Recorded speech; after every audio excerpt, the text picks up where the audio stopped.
Blog Talk Radio. The motherfucking saga continues. Yo, what's up, world? It's badass thuggin' like I usually do, and you better turn it up, bust some speakers out, cause we off the motherfucking cuff. You dig how we do it? Dog Pound Gangsters 2000 and beyond. Bleh. What's up with it, y'all? Man, don't change that down. This your player partner, the legendary Cocaine. And you tuned in live to Off the Cuff Radio. Better not touch that down. Yeah, this is Cassidy, the hustler. And right now, you listening to the Guillotine. Show them the respect they deserve, man. Off the Cut Radio, man. Y'all already know how they doing it, man. I need y'all to stay tuned. They've been doing it for years, so show them the respect they deserve. And you heard it out of bars, mouth.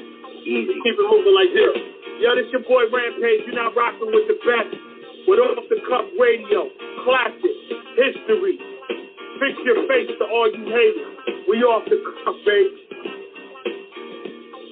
What's up, everybody? This your girl, Bonnie Dollars, the Queen of Trap, representing Crenshaw, and you are now tuned in with Off the Cuff Radio. What's up?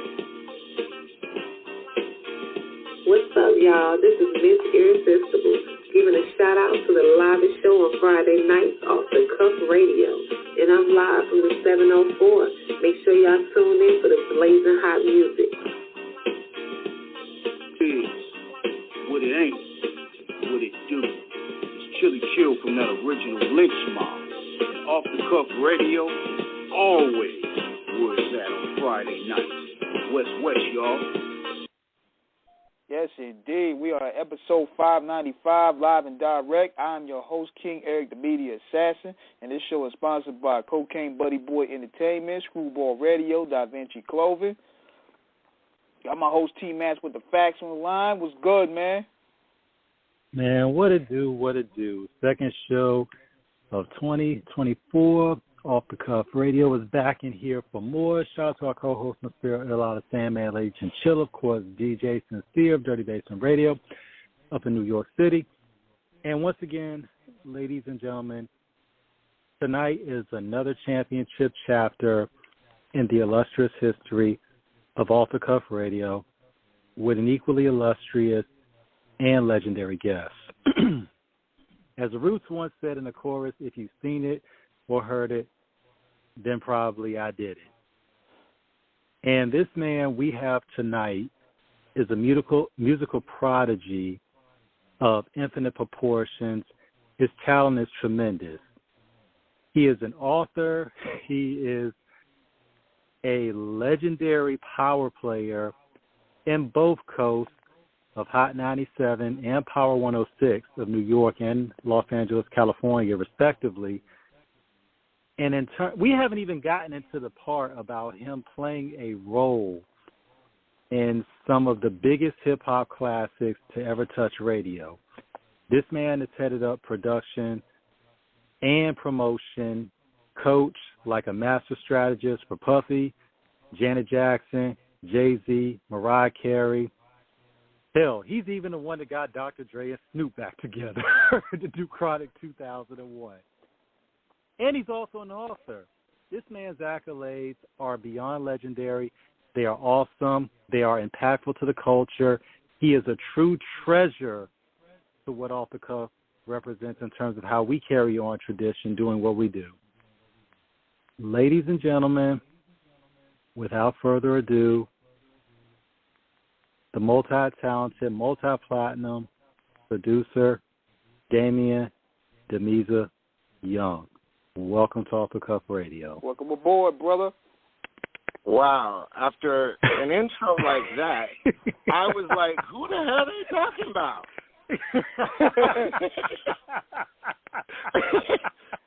Oh my God. So I was like, man, let Max do the prime time intro for real. Well, I'm like humbled, but I'm like, you know, wow, thank you. You know, you don't think about what you're doing when you do it. You know what I mean? I've just been such a hip-hop fan my whole life. that, it's just go and you let the music lead you. I mean, every writer will tell you that when you're writing a song, you have a hit when you go, what was that? Every creative person, when that creative thing takes over and you go into that autopilot thing and the momentum just kind of takes over, it's awesome, man. And you don't really realize what's happening until, like, later on down the line when Off the Cuff says some stuff like that.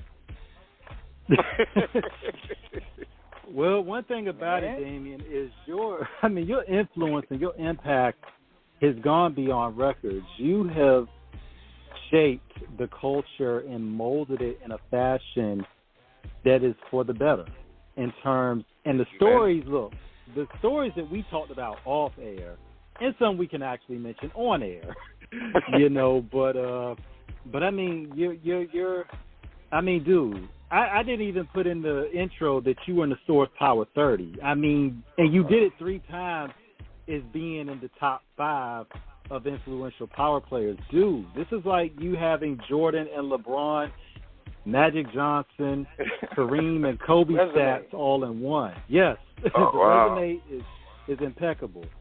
Man, I'm gonna hire you to do my bio. Lord have mercy. Hey, we'll talk about it. I'm humbled, man. I'm humbled. But thank you. I mean, you're very welcome. I guess we get right to it. Santa Barbara, born and raised, you are. Yep. Your resume is incredible. So we get to the genesis like Nas spit on Illmatic. Tell everybody a little bit about yourself and how you got started. Well, I grew up I was born in Santa Barbara, California, and my dad was about 16, and my mom was 15. He was a biker, and she, frankly, was an addict. And, I got dropped off on my grandma's doorstep at about a year old, like a lot of kids. And, my parents just weren't ready to be parents. So my grandma took me in, and she raised me. And, she was always so supportive and said, you can do anything. And she gave me a boombox one year for Christmas. And I flipped the switch and, listened to the tapes that I had gotten. And, the old Biggie line, when the tape pops, the tape pops. So I hit the radio thing, and they gave out the phone number. And I was like, oh, what's this? I was like 12 years old. And Michael Newman, who basically is the godfather of radio, who's like developed rotations, and Steve Smith, who was Hot 97 in its heyday, were the program director and music director of my local radio station. And they're like the godfathers of radio. So the best mentors I could possibly ask for in the world. And, I just bugged Michael until he invited me down. And I became his intern, and I had this love for music. Anything, that was music related, I gravitated to. And, they taught me.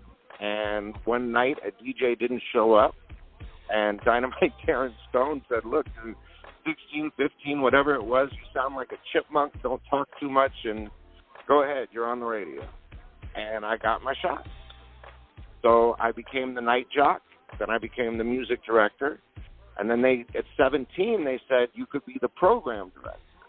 And it was like the youngest, you know what I mean? Like, I was like blown away, but they said, we know you want to do hip-hop, but there's no market for that here. And this was in that stage when they kept saying hip-hop was over. And Vanilla Ice and MC Hammer, all of this kind of stuff. So they said, you have to do alternative. So I went to my grandma, and I said, well, what do I do? And she said, well, you could take this as an opportunity and learn from it and do something that's outside of your wheelhouse. Surround yourself with people smarter than you at what you want to do to teach you and be successful at it. And then you can be diverse in what you do. So, and you have to excuse me a little bit when I talk about my grandma. She passed last week. So we literally have no enrollment. Yeah, I'm sorry. Yeah. We literally have the thing this Saturday, so I'm still a little bit, in that. We understand. Shock. We understand. No, we understand. So please forgive me if I'm a little slow. It's okay. It's okay. But she, she like, for instance, when Michael Newman said, "Come on down," here I am, this 12-year-old kid. It's 7 to midnight. My grandma would sleep in the parking lot and wait for me. She had 3 jobs. Wow. She had 2 kids. She had me now. So, supporting the 3 kids, putting my aunt through college and, doing all these things, my dad being a biker and, getting in trouble, bailing him out, all that kind of stuff. It just, it all kind of came together, and all of these influences, and the music was my escape.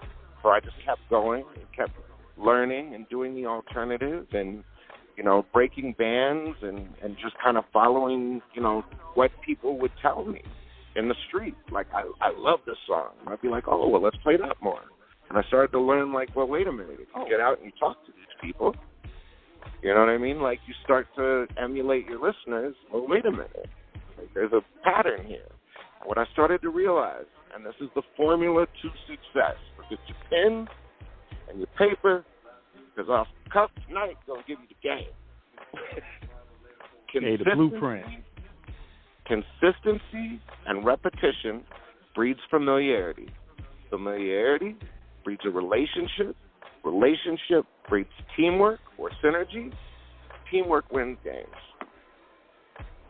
And that's why they play records over and over. When you think about this, Damion, when you got in the game, radio was an entirely different place. Not only is, and we're not even talking about from the hip-hop perspective, because we're just talking about where the music was. When you talk about the alternative, we think about bands like REM. We think about bands like, Garbage. We think about bands, Hootie and the Blowfish were more of a mainstream rock with a semi-alternative edge. Their album, Crack Rear View, by the way, 1994 released. It was 93 or 94. I believe that's number 10, 9 or 10. It's in the top. I know for a fact it's in the top 15 all time of biggest selling albums ever in the world. Well, there's a funny. I'm sorry to interrupt, but there's a funny story go ahead. about you got stories. Hootie and the Blowfish. Run, go. Yes, sir. Go ahead. Well, when it was alternative, we didn't have many top 40 records like that to balance us out. So you were either a grunge, Nirvana, Garbage, REM, maybe some David Bowie sprinkled in that would be palatable. But, they weren't really going to that Hootie because that would be more towards an AOR album rock thing. But I was like, well, wait a minute. If we mix that with this and kind of do a top 40 hybrid alternative, we could be more accessible. And so one of those acts was Hootie and the Blowfish. So we did the show. We started playing Hootie and the Blowfish, and then Hootie and the Blowfish kind of blew up. But the band was on tour, so they really just, they started to notice the venues were a little bigger, but they didn't know how good it was. So we were at the Arlington Theater in Santa Barbara, and they invite us to the show. Thank you for breaking the record here. Great idea. Thank you so much. And I pull out my gold album and say, platinum or gold plaque, and say, hey guys, can you sign this? And Darius grabs the rest of the guys and goes, dude, we went gold. Wow. And it was the first time they had seen that they sold 500,000 records. Man. And then from there to watch it go, just as a fan, was just amazing. It's crazy because me and my brother, we are a lot of things. Musical nerds, children of hip-hop culture, wrestling fans, journalists in our own way. We're an eclectic bunch. Shout out to everybody involved on Off the Cuff as well. Sandman, Chinchilla, Pat, everybody, Sarah Coleman, the whole crew. Yes. When we think about that musical era, now this is me specifically because in addition to hip hop, I'm also a hardcore heavy metal fan. So when we think about that era of 1991, I've told this story on the air before. I was at my aunt's house, 1991, the summer. I'm watching Headbangers Ball. And this is the last video of the night that they play. Shot to MTV when they used to have it. And I see this then I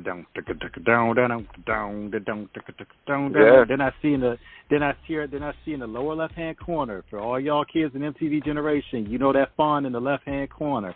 It says Nirvana, Smells Like Teen Spirit, Nevermind, the album, and DGC Records. I hear this come on, and by the end of the song, in the video, I'm like, oh my fucking God, these guys are going to be huge. Yeah. But imagine what I was thinking. Mm-hmm. I was like, that era, Alanis Morissette and Nirvana and, all these things. Yeah, I kind of Jagged Little Pill. Mm-hmm. But I wasn't fully there yet. But then, as working in it, I'm like, yo, there's Weezer, there's Beat. Man. You know what I mean? Like, so I got excited about it, and then, what got me my job at Power 106 was a group that you mentioned, and that's Garbage. Because Garbage, when I very first heard that, it was like that eureka moment when you heard Nirvana. Now, Nirvana was produced by a guy named Butch Vig. Butch Vig is one of the greatest producers, Smashing Pumpkins. Shout out to Billy Corgan and all of them. Like crazy. So I saw Butch Vig, and like Dr. Dre, when I'd see his name on stuff, I'd be like, well, wait a minute. If Butch Vig did this, and I related it to Dr. Dre. And I was like, well, if he produced this, then this is going to be big. But they just sent us a demo. They weren't even ready for radio yet. So I took 3 songs off of it, just started playing them full rotation. Milk, Vow, Only Happy When It Rains. New Stupid Girl was freaking going to be it, but still. So because we were the first, and they flipped. They were like, you're playing 3 records, like we haven't even serviced radio. We just wanted your opinion. So they went back to the band, and they told the band this. There's this crazy 17-year-old program director in Santa Barbara who just started playing 3 songs off the album. Butch Vig says, tell him we owe him one. And wow, they went platinum. They're about to go on tour with the Smashing Pumpkins. They had the Weenie Roast book for K-Rock. Then they had Sunday off, and then they were going to go out on this tour. I said, yo, there's one date on their schedule. Can they do a stop in Santa Barbara? I want that as the favor. A show in Santa Barbara at a 300-person club. Now, keep in mind that's the template of what we did with Dre and Snoop in Hawaii. Right. You know what I mean? So it's like, if this works, this is going to be the Mrs. new thing. You know what I mean? Or Damion Young's new thing, is being able to take these big acts, put them in small venues, and labels will back it. You know what I mean? Because if you could pull it off with its platinum act in a small club and everything goes well, then maybe they'll give you a shot with another one. So Butch Vig, they call him, and they said, this, that, and the other. And we made the promise, and you had said this, and he had forgot about it. And he said, did I say that? I said, yeah. And he goes, well, we got to keep our word. Do that date. And they're like, well, that's the only date that you have for the next year to get your stuff together and get out on tour. And he goes, we're rock and roll. We need to do a club before the big tour.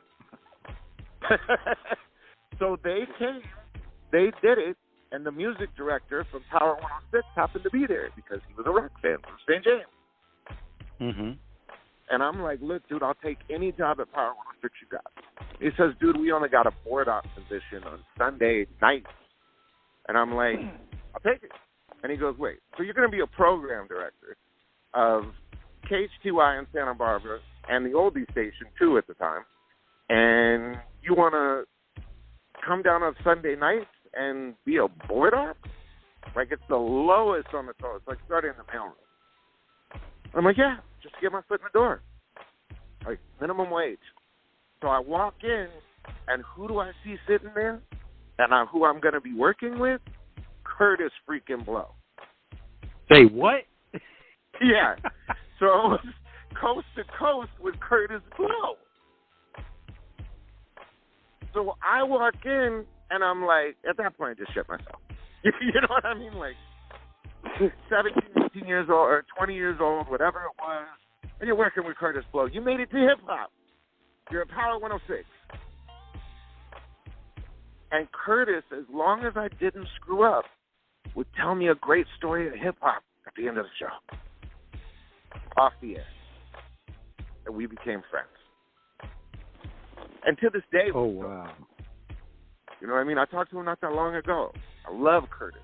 Curtis is the most genuine person on the planet. I love him. And when he left, the next person to come in, Ice-T. So then I'm working with Ice-T. If I didn't screw up, wow. tell me that West Coast gangster shit. You know what I mean? So I had the lesson in hip-hop from Curtis, the lesson in hip-hop from Ice-T, the lesson in radio from Michael Newman and Steve Smith, how to deal with bands and our alternatives, rock stars. Oh, you can deal with rappers now. So the job came up, a music director. I said, you know, there's this kid that did this show. He's board hopping with Curtis. He already works here. Just move him up.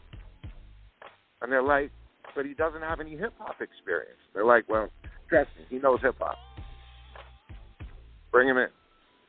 So I came in for the interview, and I didn't think I was going to get the gig. Because the thing is as much as I want to do stuff, I'm never going to bullshit you. You know what I mean? Like, right. So when they asked me, you know, what do you think of Power 106? I'm like, it's the greatest radio station in the world, but it's freaking all over the fucking place.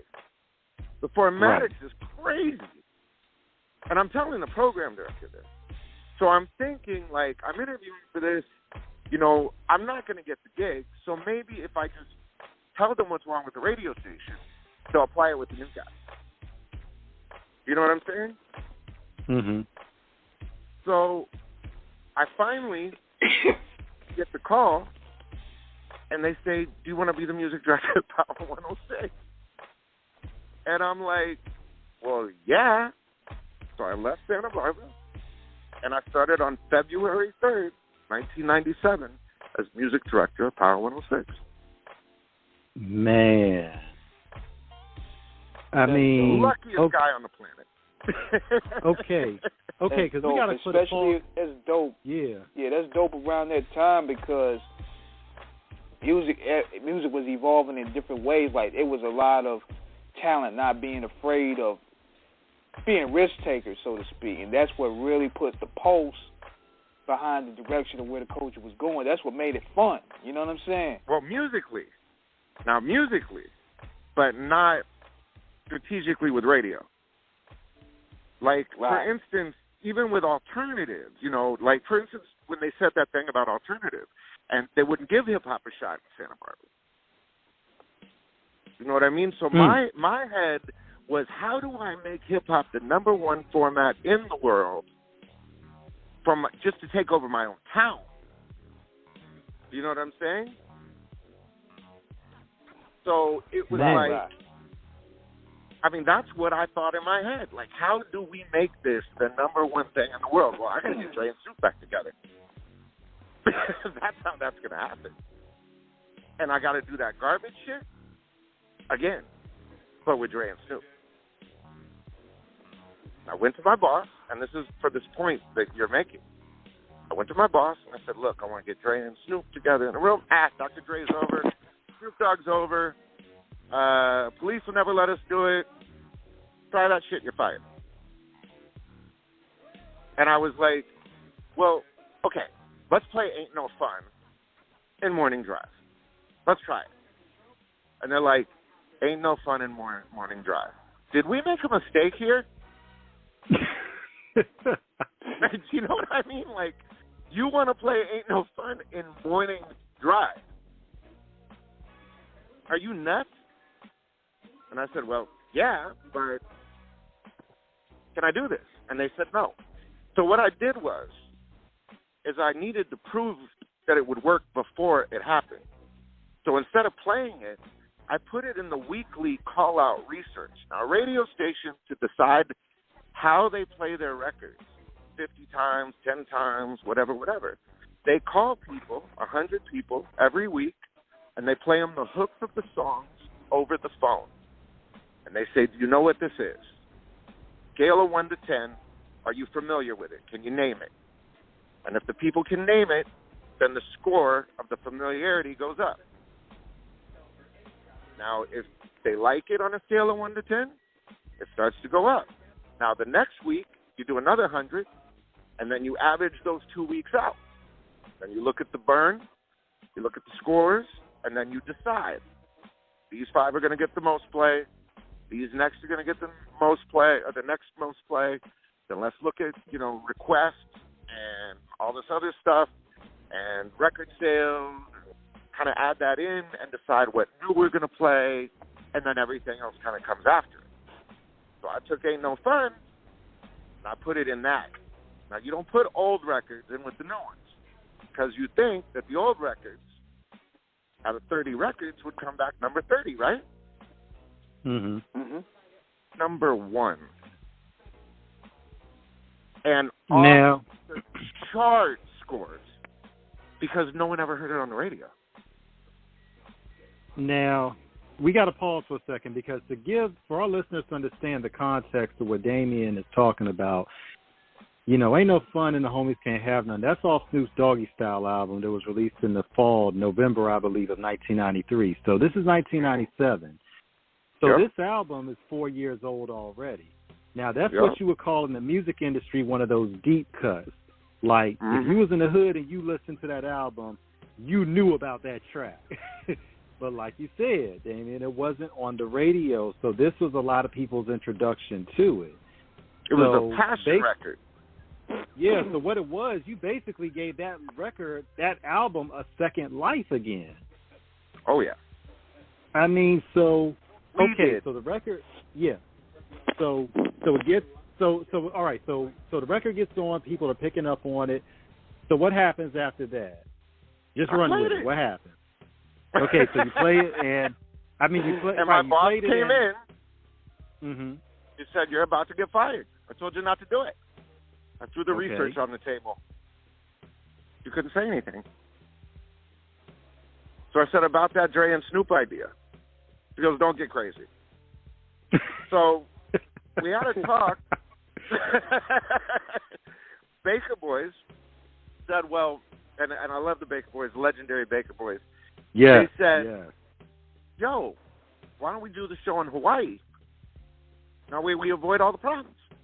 Fly listeners in. But what you said was it wasn't a current album. So you don't have a budget to promote it. So the label wasn't going to do it. And we didn't know Dre and Snoop, and how was that going to work?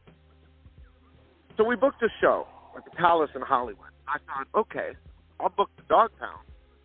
Hopefully Snoop will show up. And I'll start doing this all behind the same way that I did the Ain't No Fun thing. I'll start doing this way. But the Baker Boys said, look, we still need a promotion. Why don't we do something with this new artist that's coming up, Notorious B.I.G.? Mm.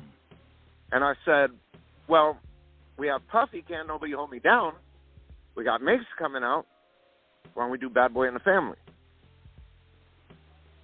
So Puffy agreed to it, crazy. Benny Medina, of all people, agreed to it, which is where I met Benny Medina, and that comes into it later with Mariah. Mm-hmm. But they said, look, we'll pay the $250,000. We'll fly everybody to Hawaii. You take care of the promotion, and let's get it cracking. So we did Puffy in Paradise in Hawaii. And when they saw that, they said, okay, well, maybe we'll let the program director go and listen to what you're saying. And I said, good, because I hired Snoop Dogg to do weekends at that show. And they're like, what do you mean? So I ran into Snoop Dogg. He said he hasn't been doing too much, and he's off death row. And I asked him, I was doing with Dre. He said he just hasn't talked to him. He said he's free Saturdays. And I was like, so make a little extra money. Why don't you just come by the radio station? Play your new music. Get it buzzing again. So he's playing the stuff, and he comes up on Power 106. Master P hears it. Calls him on the phone. I come in the next weekend, and Snoop's got all this new jewelry on. I'm like, what happened? He goes, Master P signed me. And I'm like, wow. I said, great. He goes, yeah, he heard us playing new music, and da-da-da-da-da. It's great. I'm like, awesome. Have you talked to Dre yet? He's like, no. I'm like, great. My job. So Nino Cuccinello from Interscope Records said that LL Cool J and Dr. Dre were shooting this song, Zoom. Zoom. Was that the joint? Zoom, now, joint? I remember Zoom, with Snoop Dogg and the bootleg that I got through the Sloth and Swap Meet. You know what I mean? Shout out to the Swap Meet. You know, some years earlier. So when I walk up to Dre, the first thing out of my mouth, what the fuck, man? And he's like, what? And I'm like, what is this shit? Like, where's the Snoop Dogg shit? And he's like, oh, you know, I just ain't talked to him, da-da-da-da-da. I was like, yeah, he was telling me he wanted to work with you again. And he's like, what? I was like, yeah, he's doing weekends at Power 106, and we were talking, and he want to work with you again. He was like, well, shit, tell that motherfucker I'll put him back on.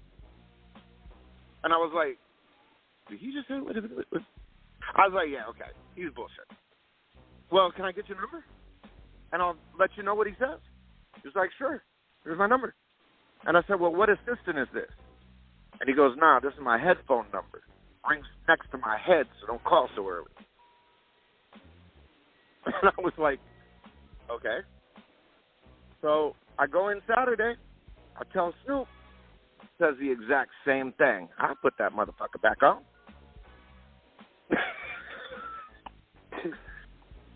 And there you have it. Okay. Oh, I'm sorry. There's one more little piece to that. Sorry about that. No, go ahead. Go ahead. No, please. Instead of please, Hawaii, instead of just jumping to Hawaii, you know, there still had to be some, you know, politics. Like, they hadn't seen each other face to face. Yeah, there was a conversation behind the scenes for me, but, you know, people like we're from Santa Barbara. Hey, if you pull it off, go ahead. You know what I mean? Like, it wasn't really, you know, thought about as it's going to happen, like this kid can pull it off. So what I did is Powerhouse was coming up. So I said, Snoop, why don't you come headline Powerhouse? He was like, great.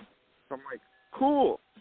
Hey, Dre, why don't you come and be my guest at Powerhouse and hang out? Get to know us. We'll talk about the promotion. It's like, great. I'll show up.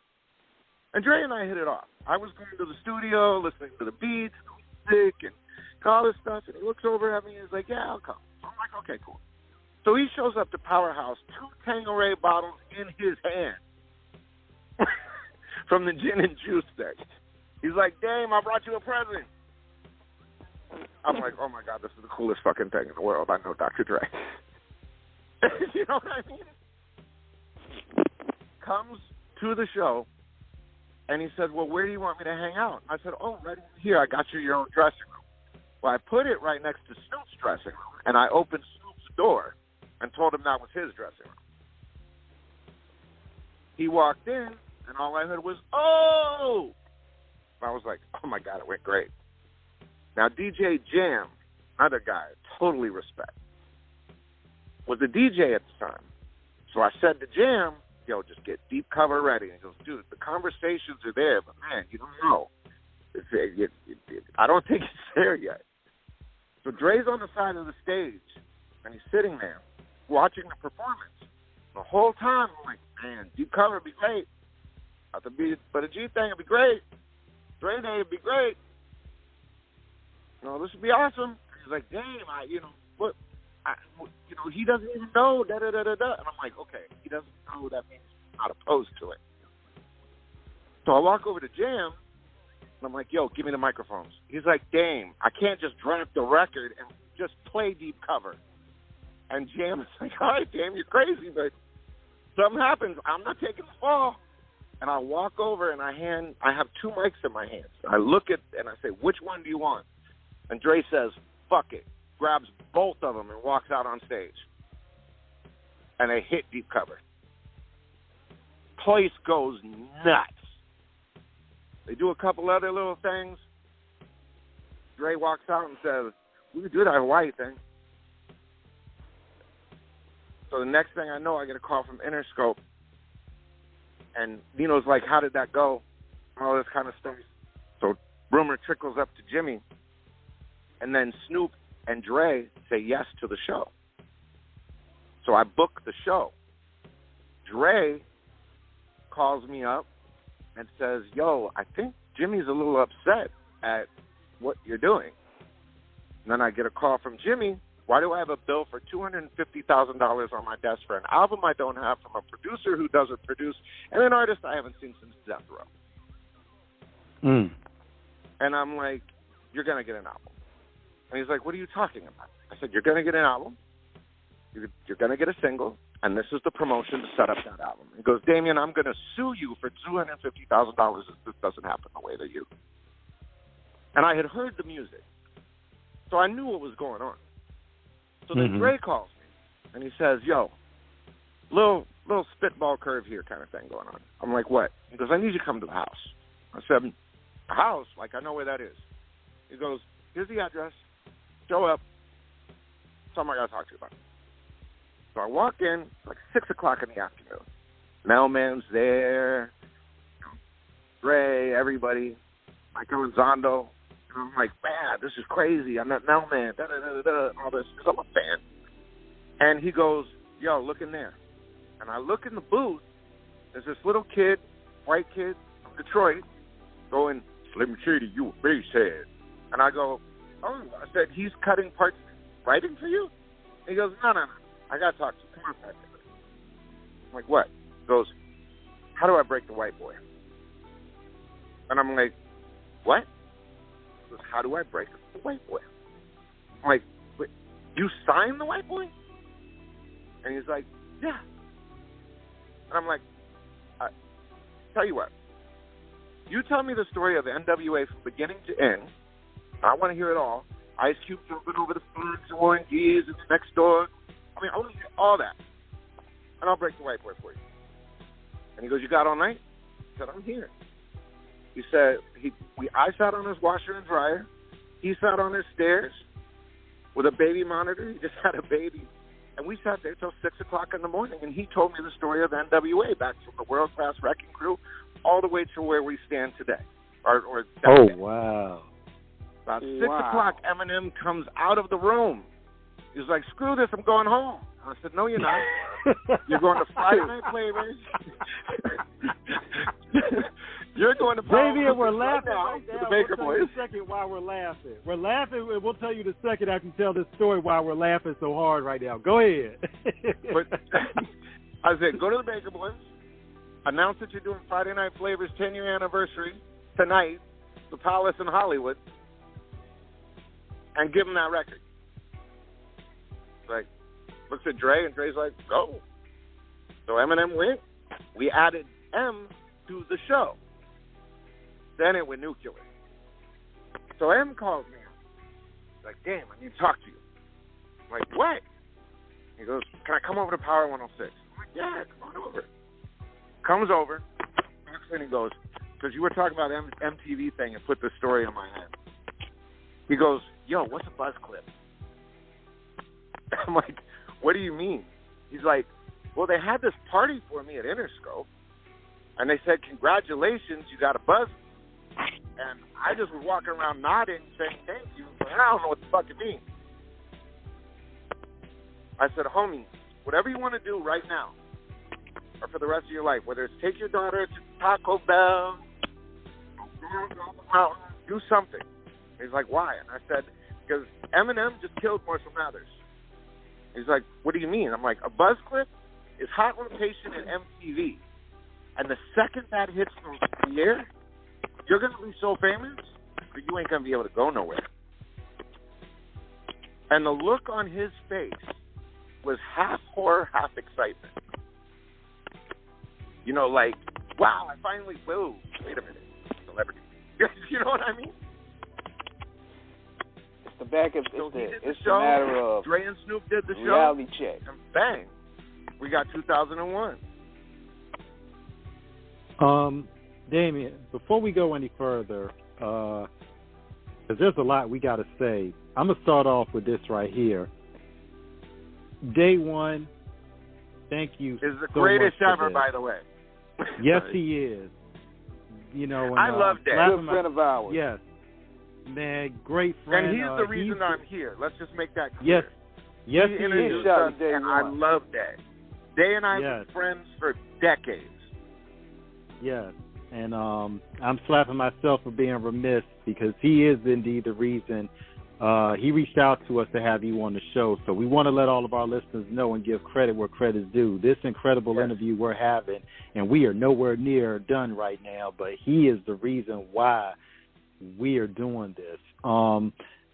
And as we were laughing earlier, Damion, when you talked about when Eminem said, I ain't doing this, no more coming out of the studio, King and me have had countless discussions and laughs about Dre's boot camp in the studio. Oh, wow. We've heard stories. We know people that have been with Dre in the studio, and they tell us the same thing.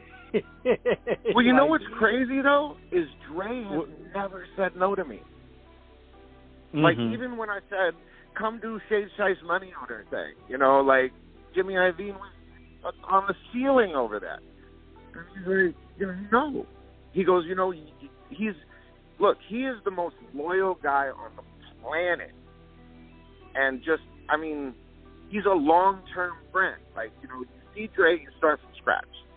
And you can fuck it up from there. Do you know what I mean? He's so humble and so cool. He's like a big kid when it comes to music. And he's always happy to share. And he really just kind of took me under my wing, or his wing, and just showed me everything. I mean, the night that he hired Scott Storch and did Build Me Marie, he knew that I had the relationship with Jay-Z, just broken Jay-Z, and he goes, like, I'm about to send this to Jay-Z to write. Tell me what's for this. Is it something you want to play? Because by that time, I had Power 106, Hot 97, and 32 stations in the middle. So if I played that record, bang, 3,000 spins in a week. Ooh. So it was like, you know what I mean? Like, to be able to, like, converse and talk to Dre like that. You know what I mean? Like, it was awesome. And I learned so much. We have to give this context, Damion, because we're talking about the years roughly between 1997 and 99. Of course, Chronic 2001. 2000. I'm kind of like in 2000. Sorry. In 2000, absolutely. Because 1999 is when Chronic 2001 happens, but we talk about 1997 now. Once again, on Off the Cuff, we want to give everybody an understanding of the history of that significance of that year. Yeah. Big, we're not going to talk about Big's passing because we don't want to harp on the tragedy. We want to talk about Life After Death being released, a phenomenal album. Bone Thugs and Harmony drops The Art of War. Wu-Tang drops Wu-Tang Forever. I mean, Royal Flush, shout out to him and he's in our prayers right now with his leukemia treatment. He drops Ghetto Millionaire in 1997. You know, Puffy drops No Way Out in 1997. I mean, this is just a short list of phenomenal releases that made, and I mean, we haven't even got in the Firm album. You know, Foxy. Go ahead. No, what I was saying, and you know what's crazy about what you just said is that show that I was talking about with Snoop Dogg, where I did the thing. Well, I had asked Puffy if he would stop by that show. Now, keep in mind, this is right after Pac. Big's still alive. You know what I mean? LA's hot. So he's like, Dame, I love you. Doing a show in L.A. right now. Probably not in my best interest. I go, okay. He shows up with Biggie. And I'm like, wow. So I introduced him to Snoop. I introduced him to the Dog Pound. I introduced them all. I met Biggie tonight. I'm introducing him to Snoop Dogg. Now, the first thing that popped in my head is this whole East-West thing.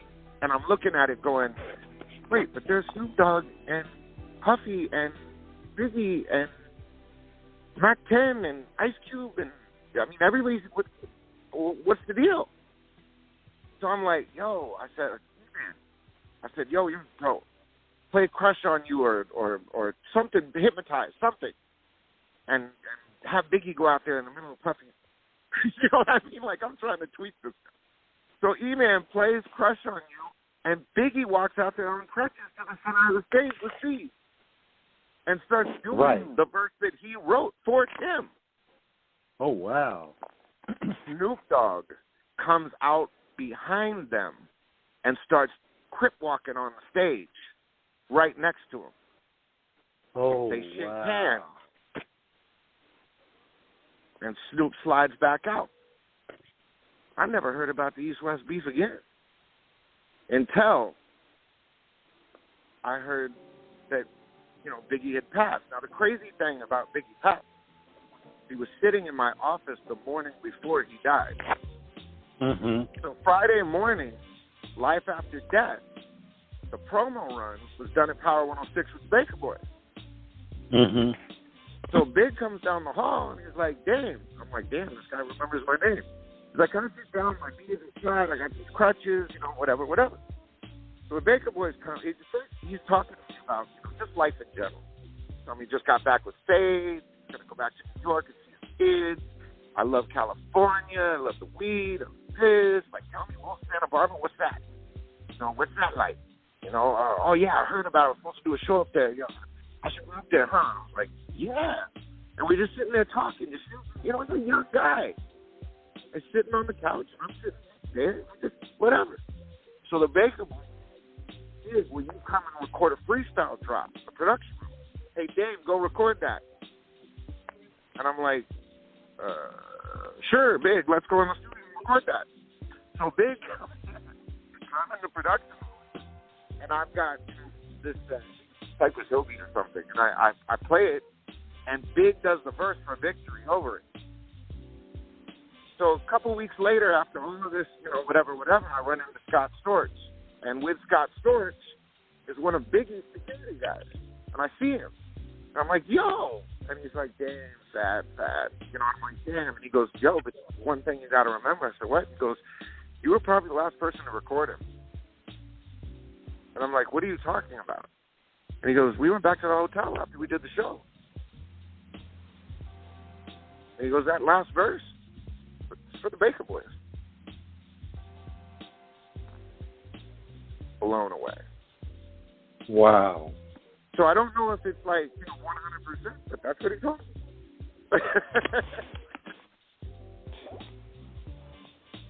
Now, Damion, when you think of, give our listeners context, because when you talk about the East Coast, West Coast conflict, some people would say that this started in earnest back in 1994 after Pac got shot November 28th at Quad Studios.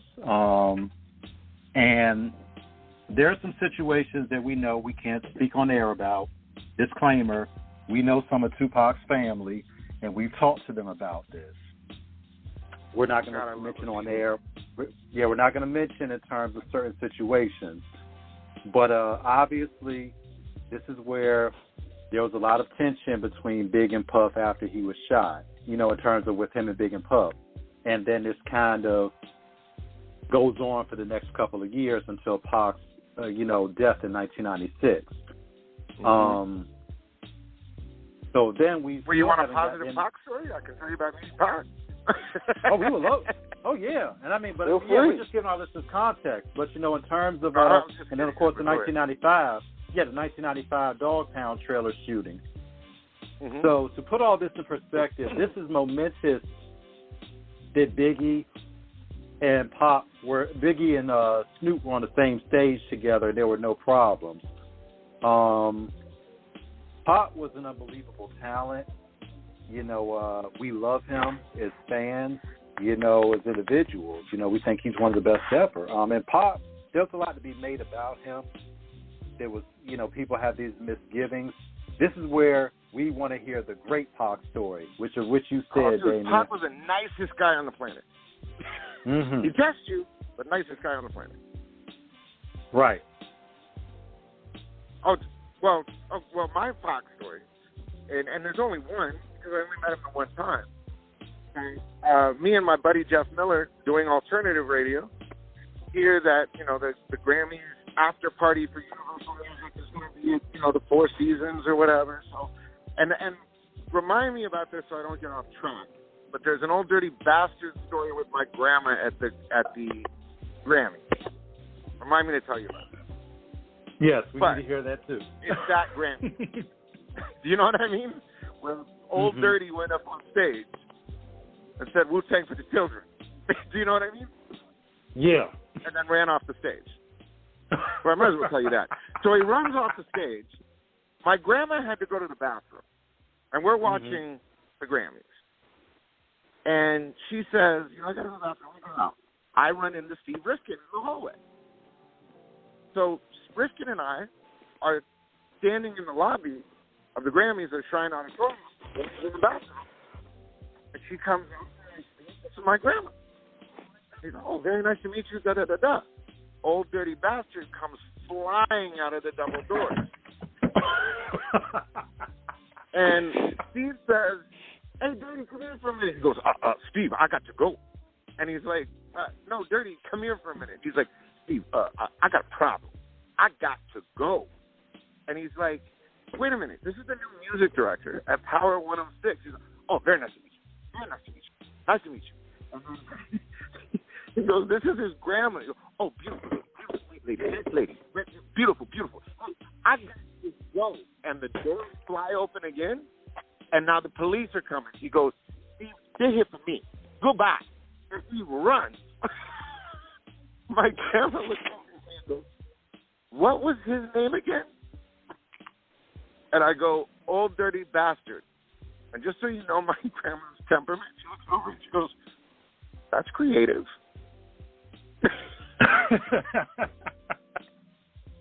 Man. And that was meeting old dirty bastard. So at the end of the show, we go to the Grammys. And Granny goes, excuse me. I'm sorry. The Grammys party was earlier. My bad. It was a different one. Grandma met Old Dirty at that one, and there was another Tupac one. I'm sorry, I might mix up some dates. It's but okay. Okay. But and especially with Grandma, I mean, they have some dates because I've just been going through so much Grandma stuff lately. But the Grammys party with Pac, Death Row shows up, and all of Universal Music that was partying anywhere near the entrance comes flooding into the back ballrooms of the Four Seasons. And we're like, what the hell is going on? Is there shooting? Like, what the? I mean, it was a stampede of people. Okay. And then at the end of that stampede, you see Pac, Suge, Corrupt, Daz, Nate, Snoop. Like, I mean, it's like, what the hell? And our hip-hop fans, everybody else is scared of walking away. I'm like, dude, I'm going to walk up and go meet Pac. So me and Jeff walk up. First person we see Pac, put out my hand. I go, hey, I'm Damion, Santa Barbara. Nice to meet you. I said, yo, I love the new album. That's when I got serious. He goes, hey, he said he got the new album. Dude's like, whoa. Where'd you get it, little man? Now, this is the Friday or the Tuesday when the album came out. Right. Where'd that bootleg come from, homie? And I'm like, look, I'm in alternative radio. So we get it Friday because we can't play it. And Pac looks over at me and goes, Okay. What's your favorite song? Oh, I said, this 2 song one, A Million Pairs of Eyes Looking for the World. He said it together. And he goes, my dog. Shook my head. He goes, you met Snoop? Introduced me to Snoop. Introduced me to Nate. Introduced me to all that. Like, but I don't consider that like because it was just like, hey, fans, not fans. I never knew that when I shook you, he ended up being one of my best friends. You know what I mean? It was a dream come true. But that was Pop. You know, Pop, when we think about Pop, we're all Pop fans here. I never had a problem with Suge. Suge and I got along great.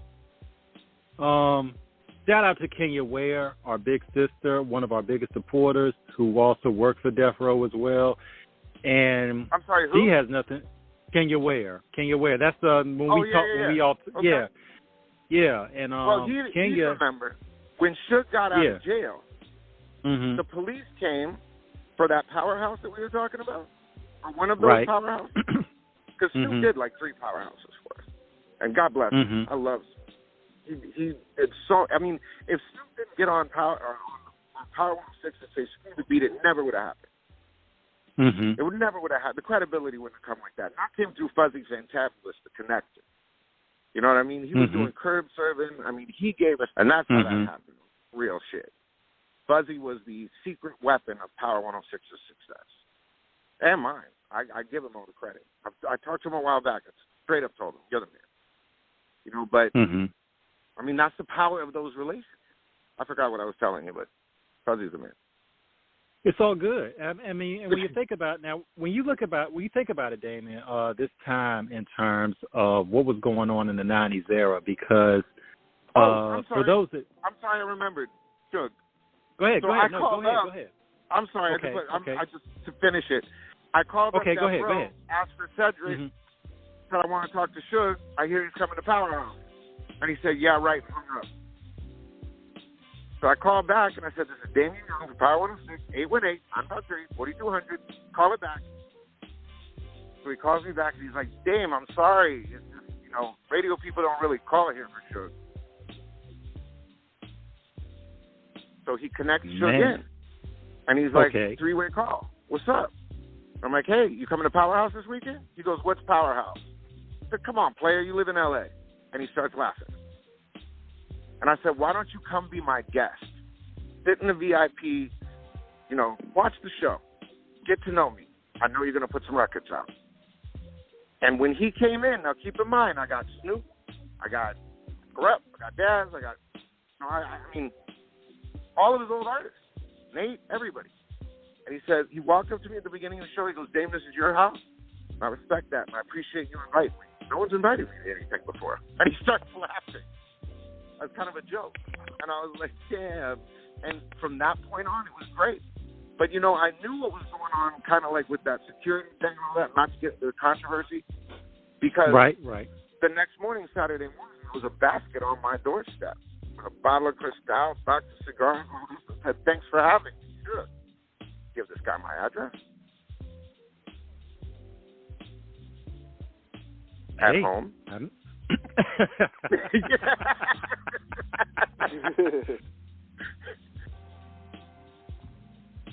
Well, we've heard the stories when Suge had to deal with people, but we've also heard equally the stories when Suge was, nice to people. So we can't have one without the other. We talked to a lot of people who know Suge. Nice. Well, I think mixed bag of tricks with him. Well, yeah, but I think the key to Suge is just one word. And it's the same with Dre. It's the same with all of them. Respect. Respect. Yeah. You treat somebody with respect and you're going to get respect in return. Now, you tell somebody that you can do something, you don't do it. And then you don't understand why they got mad trips. And that's my biggest problem in the industry, is I just don't deal with bullshit. I just don't deal with it. So if you tell me that you're going to do something, I don't play that Hollywood shit. Right. So you say you're going to do something, and then you don't do it, then you want to be mad that I'm an asshole? I'm just saying, be respectful. And that's the way that all race didn't matter to anybody. But we had a great run with it because we just treated everybody as they treated us. And better. Made it work. You know, it's crazy. It's crazy, Damion, because when we think about that 90s era, when you talk especially about Dre and Snoop, that was a very kind of surreal time because their legendary status had already been stamped, you know, even with Snoop at the time Snoop had been 4 years in with Doggy Style. Dre had already been in the game some years, but they were at a crossroads. What you were talking about earlier with Snoop, you know, Snoop had he had signed with No Limit back in 1998, but we're not going to. Hey T-Max, hold on one second. I think we got a guest on the line, man. We got a phone Ready call. for this one? Yes, sir. Who is it?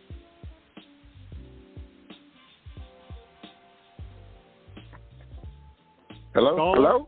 Hello? Oh, y'all can hear me. Yes, we can. What's up, man? It's day one. Day one!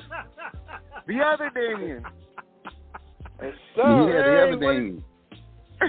What's going on, man? That's my dog man? Right there, man. What's up, fellas? How you doing, man? What's going on with you? Man? I was like, man, we had to plug this guy on. Man, I'm just tapping in, man. I was hearing y'all talk about Dre and Snoop. I was just enjoying the show, man, listening in. What's up, Damizza? Wow. Hello, Dave. Thank you so much for having me here, brother. I'm great, man. Good to hear you.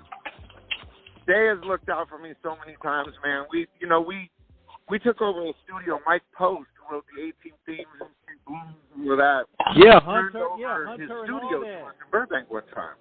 Yeah, so I'm like, all those shows. Well, day one, let's break this sucker in. And they called really EP, Tajay, everybody, and the next thing you know, we had a full-blown party. Man. That's hilarious. That lasted quite a long time. I ain't want nothing, man. I just want to tap in and see how y'all was doing, man. Say hello, give you my blessings. Hey, man, it's all love, hey, man. You guys it's all love, man. We was like, man, look, we didn't know if you had to ask a question or nothing like that, but I was like, hold on, this is from the West Coast. That I checked the number. I'm like, hold on, this is day one, man. He's the reason why this thing happens. Let's give him his appreciation right quick. Absolutely. Right? And Day is the most underrated producer. Man, and Damizza is my big brother, man. That's my bro. So I definitely got to call in and support. Always. Always. Thank you, sir. I love you. You got it. All right, y'all. I'm out of here. Tap in, man. Y'all be good. Definitely. I'm going to keep listening. I'm going to keep listening. Okay. I'm going to call you tomorrow. Check your cage a bit. Okay. Sounds good. God bless you. No doubt. Much love to day one, man. And I wanted to shoot this question to you here, man. That's the era that I come from. That's the era I come from. You know what I mean? Where it's mutual respect first. Absolutely. And when you think about it, when we look at that era, you know, me and King, we talk about this so much off air about how the politics of talking to people back in the day were different, how the radio worked, because we want to get back. We got a little bit of time left, so we want to get to that part as well about how the radio dynamics work in terms of where it was then and what it is today. But you know, when we talk, yes, sir. Hold on, I want to ask him this too before slip my mind a little bit. Go ahead. Because my first introduction to you was when Corrupt actually name dropped you on Where I Want to Be. That was my first introduction to you. And that song right there took us. You know, we made it like, damn, we want to come out to the West Coast the way y'all put that project together. You introduced it with Shade Shiest, and they brought that great West Coast mentality out. Well, I owe that record to KG from Naughty by Nature. Right. KG from Naughty by Nature made that beat with Eddie Kango, and he played the beat for me. I said, dude, I got that. Except for what? I said, I just got an idea. And I wanted it for Romeo from the Goodfellas. It was Arcadia. Played it for him. He's like, I don't think it's really us. And I'm like, oh, it's all good. And God bless him. And, but they passed. So I was in the studio one night, and I was going to play Nate Dogg some beats. And I hit the play on that button. Hey, stop Damizza. I'm like, what? Stop Damizza. Stop what? Stop the dad. Rewind the tape. I'm doing that. I'm like, but that's something someone gave me. I don't know. Damizza, I'm doing that record. That's play. And that's how Nate and I really just, that was how we conversed. And so Nate comes in, he does the verse, then Corrupt shows up. Corrupt walks in there, he starts doing the verse, and all of a sudden I hear my name. Now the reason why he said that is Shade wasn't on the record yet. Mm-hmm. I was joking around one time. Corrupt wrote a record for me called Chip the Curb, and I rapped it. Corrupt said, now, do one as you. And I went to go do one as I said, oh, that is me. Corrupt said, oh my God, like how funny is that? You could actually rap. And that was kind of the end of it. We never really thought of it past that. Then, when I did Where I Want to Be, he did that thinking that it was going to be our record. Mm-hmm. But then I went and wanted Snoop on the record. But at the time, Snoop left Power because he was on tour with the Up in Smoke. So I couldn't get to him. My friend Shade, who I was just friends with and made music on Friday night,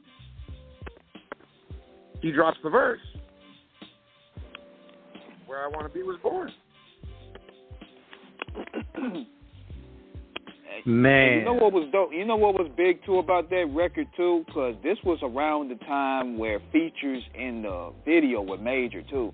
Like this was around the time where I think Corrupt was going at it with John Irv, and I seen them in the video.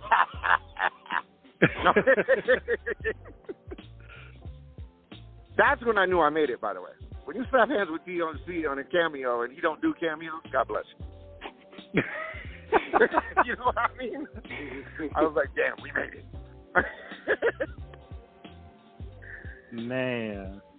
What was it like back in the day when you talking, because now it's so much industry politics, talking to this manager and that manager. For you, Damizza, it was just so organic how you could just talk to these people. Yes, I mean, because look, when I was a little, let me tell you a story about my grandma, and you'll understand it purely after that. Yes, my sir. grandma and I are going to San Francisco. She was in a club called Santa, and they had a convention in San Francisco. I'm like 7, 10 years old, something like that. She's like, let's get in Granny's big yellow Lincoln Platinum. Let's go to San Francisco. So we take off for San Francisco. Old lady, young kid, cruiser. We get off in Oakland. Bad Oakland. Granny starts to try to find a way to get back on the freeway, pulls into a parking lot. She runs out of gas. She's sitting there. She looks across the street. There's some homies on the corner, gas station across the street. They're all looking at us and pointing. Now, at this point, I'm scared. And she's like, yoo-hoo, fellas, can you help us here? And they walk up. And she's like, I ran out of gas. Can you help us get over to that gas station right there? And they're like, yes, ma'am, no problem. And I'm like, what the hell just happened? And they help her. Because I could tell. It wasn't like, the way they were looking at us, trying to figure it out, it just wasn't comfortable. But at the end, they were shaking her hand, giving her a hug, saying, thank you for asking for help. And she sat there and talked to him for a while. And all I knew was I was just in awe of this lady and how she did that. And when we got in the car, and I said, Mom, I thought they were going to get us. And she said, never judge a book by its cover. Everybody just wants to be loved and respected. Those boys ain't no different. Wow.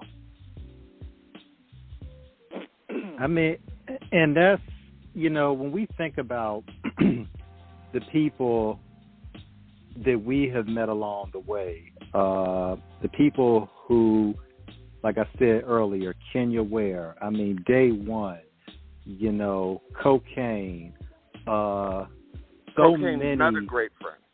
Yes, he is. Yes, he is. Shout out to him and his daughter, Anissa, and his whole family, all her brothers and sisters and his wife. They got great records, yes. man. The whole family got great records. Yes, I mean, you know, Big Hutch, people who have supported, that's just a short list of people who have supported us along this journey that we've been on. We love dearly. And it's something to say about, like you said, you know, Damion, about how you just treat people with respect and how you acknowledge them and how you really, really, really forge a bond. You know, it's beyond business. This is family. This is something that really, really is a genuine, you know, knot of niceness, you know, and it's tied tight with tenderness, love, and, you know, devotion and loyalty. When you look at the business of when you started in radio, how has it changed from, because radio wasn't corporate like it is now. You know, a lot of times you had stations that were independently owned, and now we have the corporate entities that are tied up in it in terms of, now we have the playlists where, of course, DJs could break in songs back in the day, not so much now. How have you seen the business? Well, you have to remember, hip-hop was not the number one format in the world at that point. They only cared. Right. Just like anything else. You know, you have a small restaurant, all of a sudden you want to make it McDonald's, corporate's going to take it over. Right. I mean, that's what happened. We started making money, and then they're like, oh, well, we need to have some control. So we need to put a leash on you. And I was like, a leash on me? And they're like, you know, it went from, we're doing all this great stuff to, wait a minute, we're just as cool as you. We can do all this stuff. We're going to book Powerhouse. We got half of Outkast, the good half of Outkast. And I'm like, great. I can't believe Andre did it. He says, man, we got Big Boy. Okay? A week later, they come back. I'm like, we don't have a Powerhouse. We're not selling tickets. You don't get Ludacris for us, everybody's going to lose their job. I'm like, well, damn, you guys got a problem. Next thing you know, I'm booking Ludacris. You know what I mean? Like, the blessings keep coming.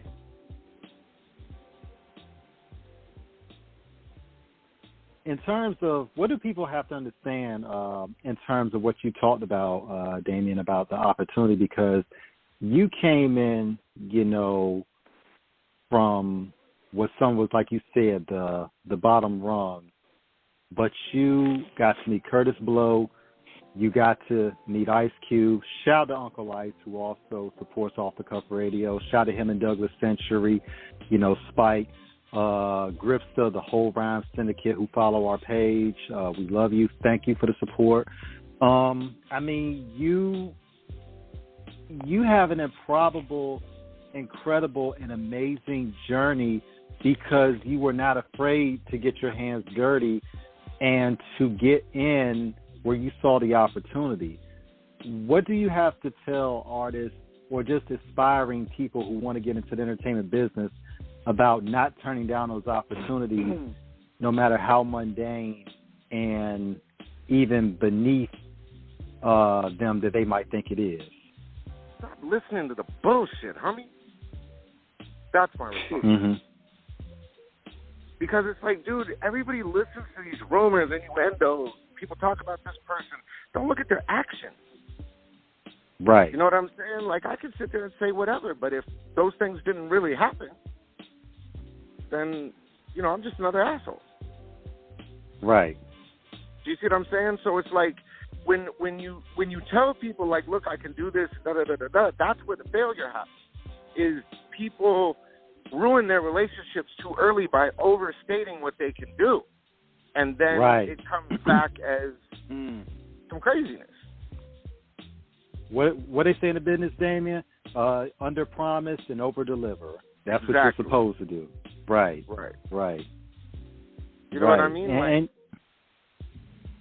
You know, it's common sense. You know, and people just don't apply common sense to entertainment because entertainment is like, you know, 5 points Texas. You know what I mean? Every emotion. You got sex, money, drugs, ego. You know, I mean, it's all right there. So anything that you could be influenced by. And the thing is when I would not be bribed to play a record. You couldn't intimidate me. You know how to deal with a Suge or a grandma. It's the same. So it's just common sense. So they just know if we go to Dame on some bullshit, we can't go back to Dame on some bullshit. So they just never came with the bullshit. And that's how you establish it. And that's just what I'm saying is if you're a new artist, this whole fake it to make it shit, it when they go to do the substance and you've been manipulating algorithms, that and the other, and the label signs you, and then they ask for your reports, Spotify and all this, see all the funny stuff you've been doing in the background, you think they're going to promote your record? Or think that they just got stiffed for $100,000? Right. You know what I mean? So it doesn't make your new employer want to work with you. You know, part of what we do with this, because this is a passion, this is a job for us, this is what we enjoy. We, as journalists, part of what we do is about watching at the ground level who really, really, really has a buzz. And like you said, Damion, you can't fake success and popularity in terms of what you really have. You know, when we look at artists like Cam and China, you know, shout out to them tremendous fine-ass twins from Inglewood. Well, you just flew over it, and it just said it all. About the whole radio thing and all that kind of stuff. It's like, right. It's like, look, we're flying over everybody's head with viral. You have to remember, people in the hood can't afford internet 24/7. They're not on TikTok. Right. They're not on, you know, all of these things. It's radio, but they've written radio off. Right. So 87 or 96% of America still listens to radio. But the problem is you can't start a buzz, and you can't start something organically from the street if the streets never hear it until it's already whatever. Right. We're in the 50 years of hip-hop, bro. There's 50 years of hip-hop. And not one organic hit has come up to the number one on Billboard 500. Yeah. Why? Right. And when we look at a lot of everybody's flying over everybody's heads.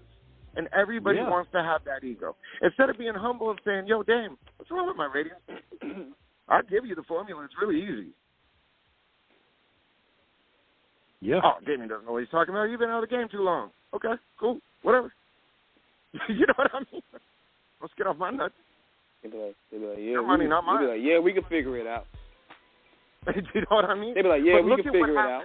Since I left, and this isn't arrogant, but since I left in 2004, how many of those people have had hits? What's happened to Power 106? And what's the common denominator? Right. Exactly. Anybody break any Dr. Dre records since then? Nope. Hear anything since up in the club since 50 Cent? Nope. That's been that crazy?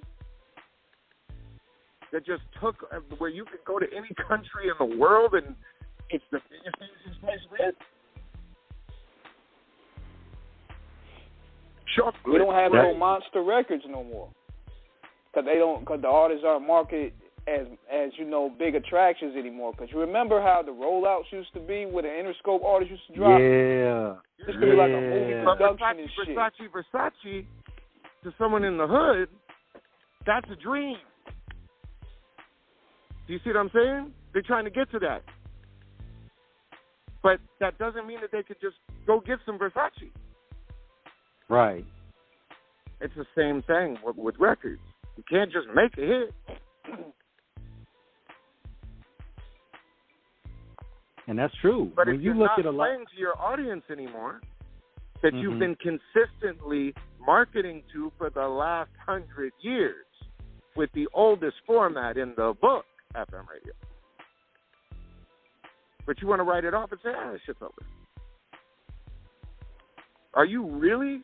I mean, dude, look at it like this. They told me Dr. Dre's over. They told me Mariah's crazy. You'll never be able to come back from glitter. They told me Snoop's over. Jimmy Iovine told me Dre's over when I tried to do the reunion.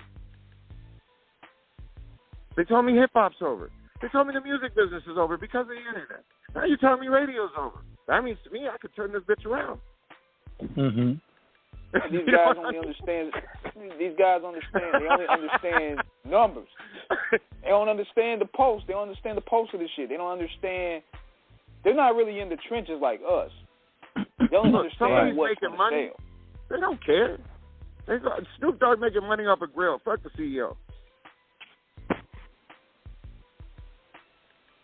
He may have cut the check, but fuck him. Yeah.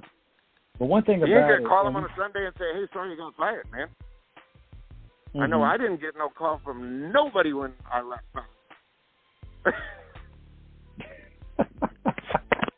It was like, now you can't help me. I didn't like you anyway. You know what I mean? You left. I don't like you no more. Money dried up. But it's wild because there's still a lot of talent out there. When we look at the metrics of how a lot of the game is, especially in California, when we look at, like I said, Cam and China, when we look at legends like Mitchie Slick, when we look at up-and-comers like G. Perico. That's what I like, what's next going on in the street? I started listening, and I noticed that day one is Butch Vig coming up. The Dr. Dre coming up. I'm like, I need to fuck with that dude. And then I met him, and he's the most humble guy on the planet. Now, that being said, I love you guys. I'm at the animal hospital, and my grandma's poodle now has a heart murmur. Oh, my goodness. So wow.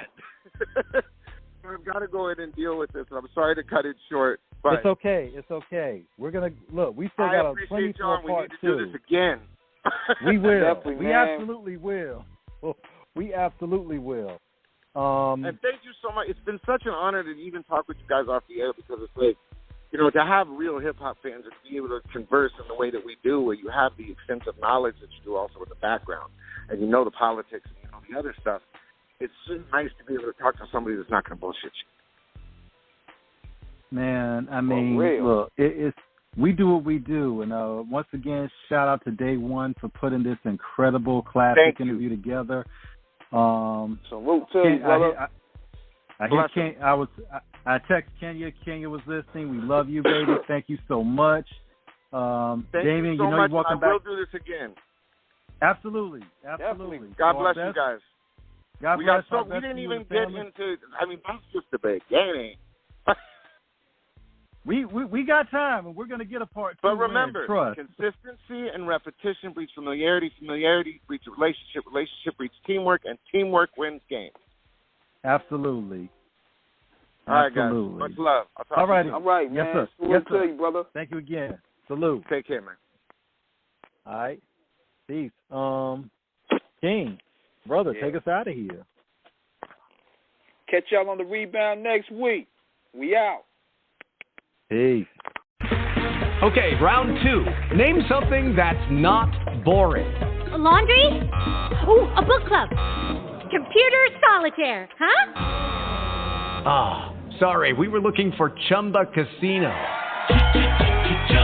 That's right, ChumbaCasino.com has over 100 casino-style games. Join today and play for free for your chance to redeem some serious prizes. ChumbaCasino.com. No purchase necessary. Void where prohibited by law. 18+. Terms and conditions apply. See website for details.